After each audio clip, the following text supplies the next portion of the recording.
Okay, so this is a common problem in the new construction patio home, or basically a concrete subfloor, and that is putting a plumber's box around here.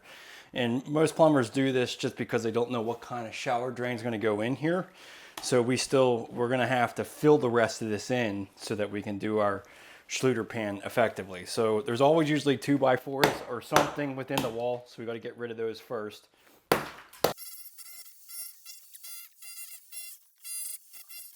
So the simplest way to go about filling this, especially if you want to move on and get into the pan, just use a 4-inch cup link, because what that gives you is basically almost 5 inches of room around the drain. And that's what you need 4.5 inches for the Schluter drain. So if you can just center this right around the opening around the drain, then you'll be fine. So what I like to use is just some fast setting Saccrete. This allows me to move on to the pan in the same day. So using the rapid setting concrete mix, you want to have something that has structure to it. You don't want to just use mortar or a mud pack bed, because there's nothing underneath it here but the 2-inch foam underneath this concrete. So you need something with structure, and that concrete mix is going to do that. So we'll go ahead and mix this up.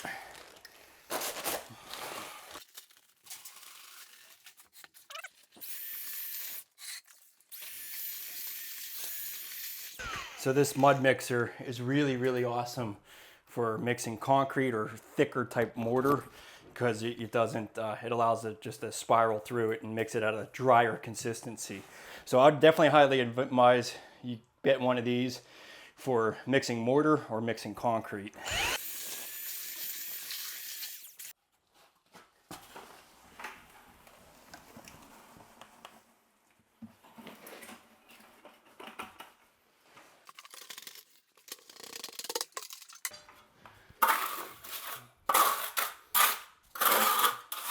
So then you just want to make sure that this stays centered, and you can leave that cup link in there if it's like level with the floor, so you can leave it in there if you wanted to.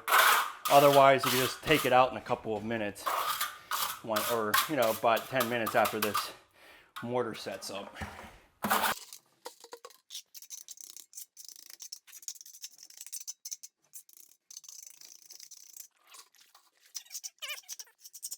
Okay, then anything that sticks up here, you can just cut this with a Sawzall after this sets up, or you can just simply pull out this entire cup link. But this is just going to keep you having the distance around your pipe for the actual Schluter drain to slide into.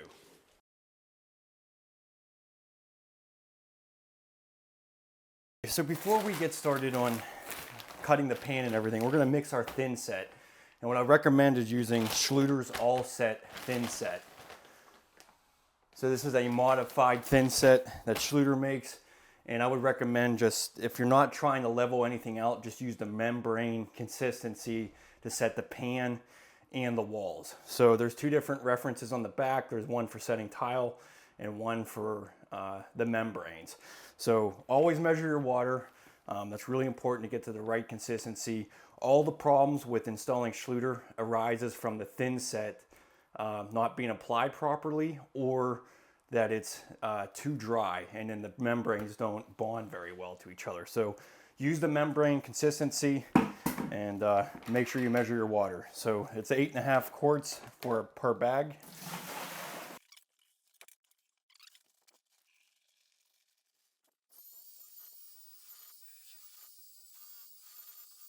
In this particular situation, I decided I wanted to go with Schluter here because the drain was not in a centered location. So always kind of think ahead or plan ahead, and pay attention to how your shower is going to be and whether you can actually get that drain in the center. It's really hard sometimes until you remove that flooring to be able to tell what it looks like. But obviously this is a concrete floor, so I kind of already knew that I was going to be off just based off of the measurements, the rough inch measurements. So for instance, right now, I basically, from this wall, I have 22 3/4, and from here, it's about 28 inches. So I'm about 6 inches off. And again, the reason I went with Schluter is because it's a little bit easier to adjust your drain location than it is for weedy. Weedy, you know, we're obviously going to be showing you how to install that, but the weedy pan, you just have to get a lot bigger pan and cut it down to size. I mean, the same concept is going with Schluter, but it's just a lot cheaper and a little bit easier to do this. So I ended up getting a 36 or a 38 by 60 inch pan, and I'm going to cut it down. So pay attention to your centers. Obviously a 60-inch pan, the center is going to be 30 inches. So I'm going to be cutting 2 inches off of one side, and then, you know, whatever it is on the other side.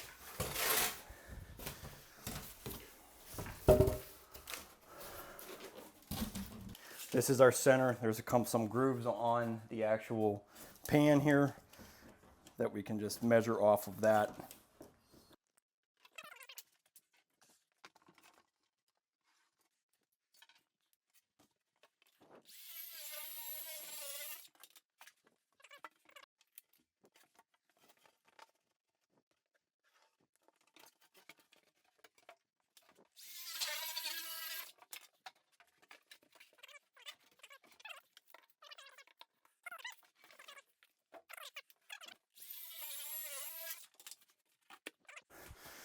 Okay, so for setting the pan, you need a 1/4 inch by 3/8 inch square notch trowel. Make sure that you got all the debris out of here, and then just cut out some of this extra foam from the treated lumber. It's not a bad idea just to see what you're working with as far as levelness, and making sure, because you can always adjust this pan a little bit. You can add a little bit additional thin set to take any unlevelness out of this. So that's important to note, but this looks all pretty good. So it's just nice to have that for a reference. So first thing is, let's take a damp sponge, just wipe down the concrete surface. And this is gonna do two things. This is gonna keep this concrete from zapping the moisture out of the thin set. And then obviously it's just getting all of this dust or any bond breaker off of this.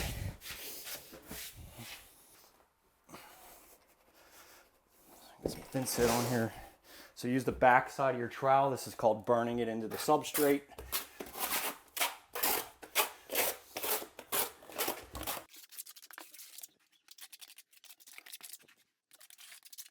Okay, then you want to do directional troweling, so having all the ridges in the same direction.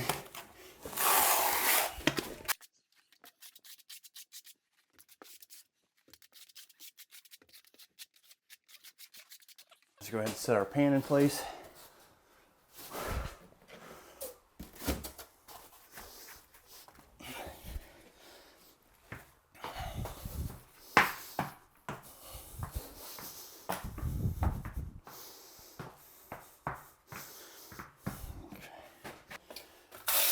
So for right now, we'll just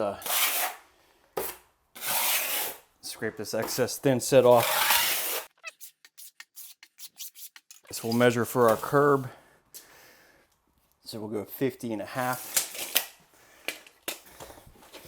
Okay, so we're gonna put our curb in here.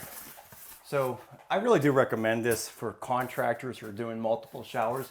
Just buy a full sheet of this 2-inch curdy board and you can make the curbs out of it. It really makes it nice and easy. And it makes a more slender curve as well. So typically I just like to install this, and then if I need to add some thickness to it, I can just add some multiple pieces of curdy board on the outside, or just additional thin set to meet up with my curb. But you're able to adjust this down to whatever height you want, which is great. I usually make them about 3.5 inches. It's a lot cheaper per curb. Now obviously, if you're just doing one shower, this is not gonna be really beneficial to you. But if you're doing multiple showers, this is definitely the way to go. So we're just gonna go ahead and thin set this in place. And make sure you go on the side of the pan too. You want it to bond to the side of the pan. And then where the area is on the wall here.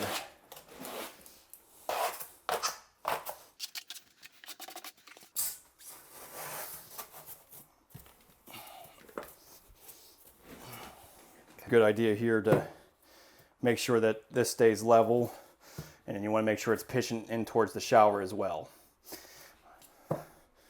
So so it's not too bad.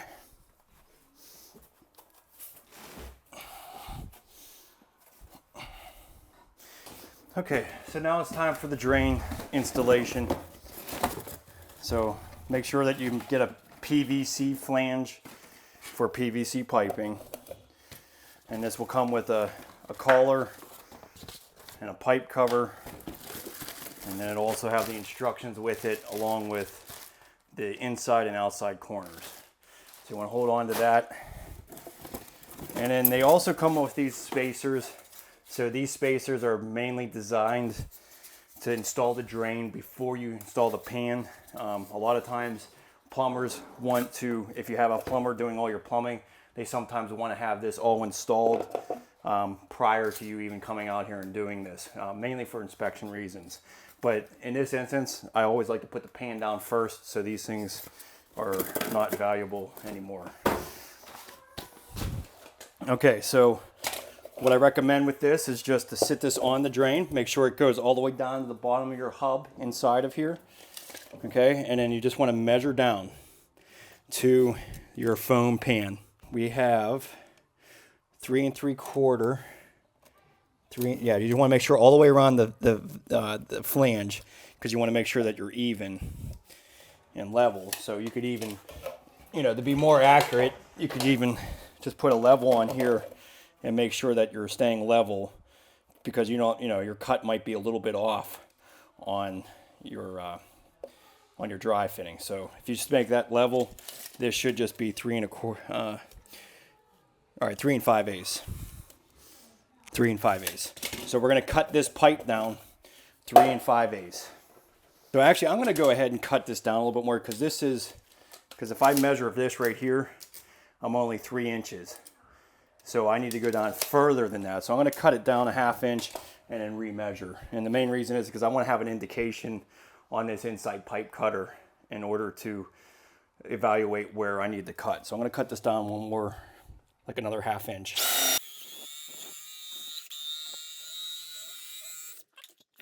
So that this flange is level before you measure. 2 3/4, and it should be 2 3/4 on this side, and that looks good. So now we can go ahead and mark our inside pipe cutter. So measuring from the blade, 2 3/4. So we're going to have a little indication, basically just having a 1/4 inch reveal on the edge of this. So that's going to be my reference point of how far down I need to cut.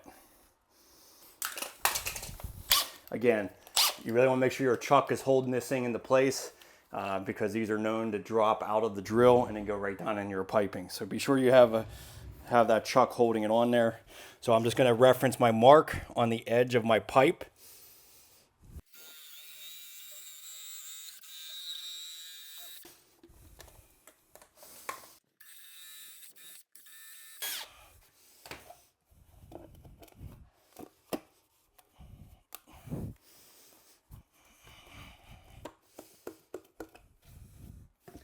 So it looks like I got a little bit of debris I need to bust around that drain.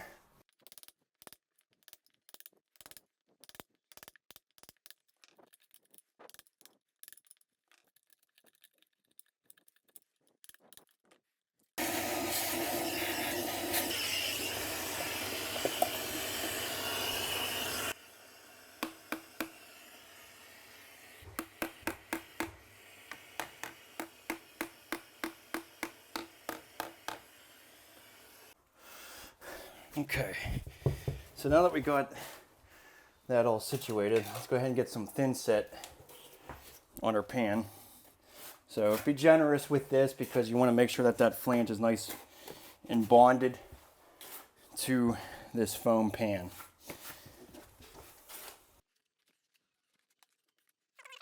And then always use the PVC cement and primer for both the fitting and the pipe. So I'm going to prime everything first.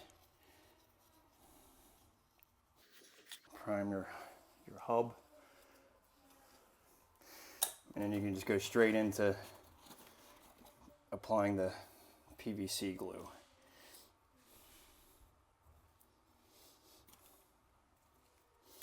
Okay, then just set this in and then just do a twisting motion.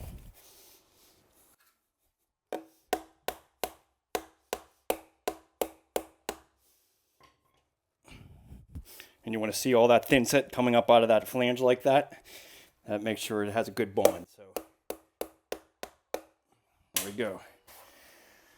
I'm just scrape this off. 1/8 by 1/8 inch Curdy trowel.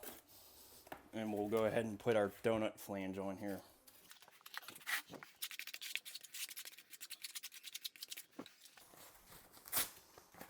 Okay, then we'll put our fleece around here. I just use a 6-inch knife to smooth this around.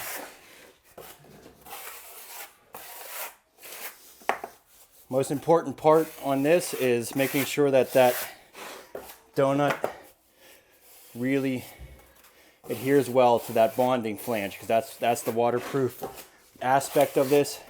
So making sure this is nice and smooth on that flange.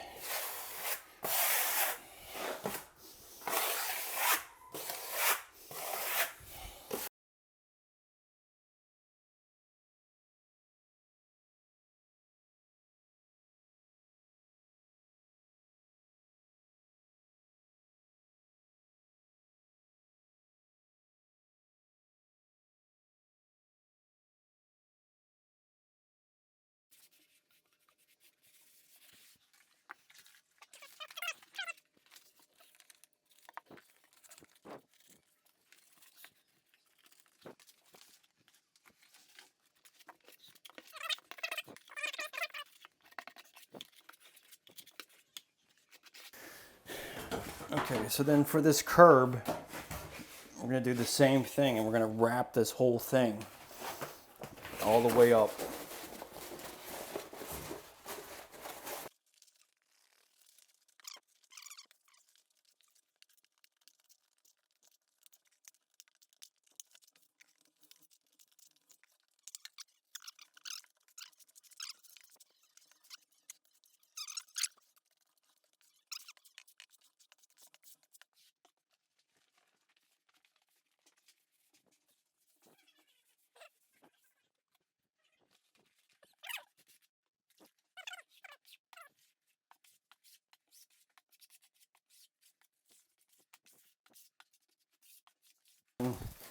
Look at your inside corners.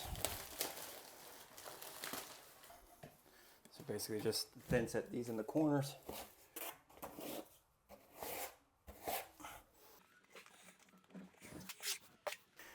If there's any area that you're questioning by any reason, like if you nick the pan or you put some divots in here, you can always just easily thin set and just apply some Curdy band over that. So I don't know what I did here, but it looks like I punctured the membrane a little bit. So I'm just going to put another piece of band here.